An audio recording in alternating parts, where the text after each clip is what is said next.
Hi friends, ఎలా ఉన్నారు అందరూ? Welcome back to my channel. So ఈరోజు వచ్చేసరికి ఒక మంచి టిప్స్తో మేము ముందుకు వచ్చేసాను. సో ఈ 8 టిప్స్ మీకు బాగా ఉపయోగపడుతున్నాయన్న ఉద్దేశంతో మీతో షేర్ చేసుకోవడానికి ముందుకు వచ్చాను అనమాట.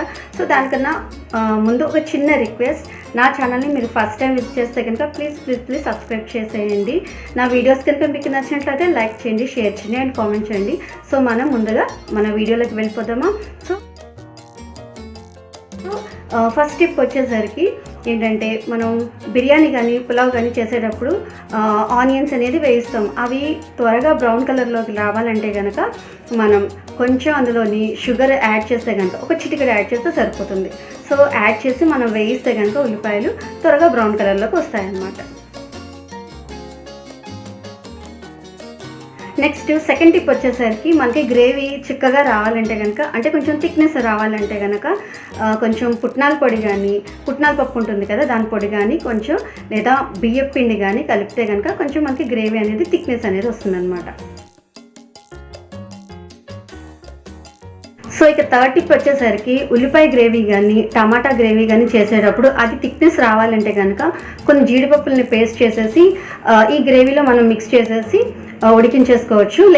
లేదంటే కనుక కొన్ని బాదం పప్పులు ఉంటాయి కదా, అవి వేడి నీళ్ళలో నానబెట్టి తీసేసి వాటిని పేస్ట్ చేసి కూడా మనం ఈ గ్రేవీలో అనేది కలిపేసుకోవచ్చు అనమాట. నెక్స్ట్ ఇక ఫోర్త్ టిప్ వచ్చేసరికి ఏంటంటే, బెండకాయలు మనం వేపేటప్పుడు అవి కరకరలాడుతూ అతుక్కోకుండా ఉండాలంటే కనుక ఒక స్పూన్ పెరుగు కానీ నిమ్మరసం కానీ కలిపి వేయిస్తే కనుక మనకి కరకరలాడుతూ ఉంటాయన్నమాట. నెక్స్ట్ ఫిఫ్త్ టిప్ వచ్చేసరికి, ఇడ్లీలు మనకి మెత్తగా రావాలంటే కనుక ఇడ్లీ పిండికి వాడే బియ్యం ఉంటుంది కదా, సో బియ్యం రవ్వ, ఆ రవ్వ మనం వేడి నీళ్ళలోని 5 నుంచి 6 గంటలు నానబెట్టి అప్పుడు మనం ఈ ఇడ్లీ పిండిలో కలుపుకుంటే కనుక ఇడ్లీలు చాలా మెత్తగా వస్తాయి.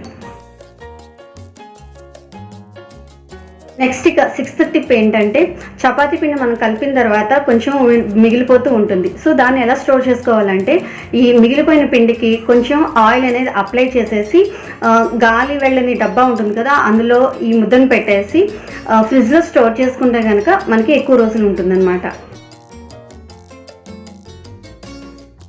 నెక్స్ట్ ఇక సెవెంత్ టిప్ ఏంటంటే, మనం ప్రతిరోజు ఉల్లిపాయ కోసం అంటే ఏడుస్తూనే ఉంటాము.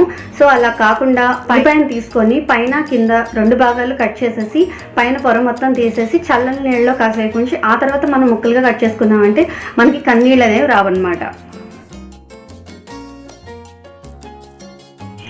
ఇక 8th టిప్ వచ్చేసరికి, మనం పప్పు కానీ బంగాళదుంపలు కానీ ఇవి కూరలు వండినప్పుడు అవి త్వరగా అరగవేమో, కొంచెం పొట్ట కూడా బరువుగా ఉన్నట్టు అనిపిస్తూ ఉంటుంది. సో ఎప్పుడైనా కూడా పప్పులు కానీ బంగాళదుంపలు ఇలాంటివి వండేటప్పుడు కొంచెం అవి ఉడికించేటప్పుడు కొంచెం ఇంగు అనేది చేర్చండి.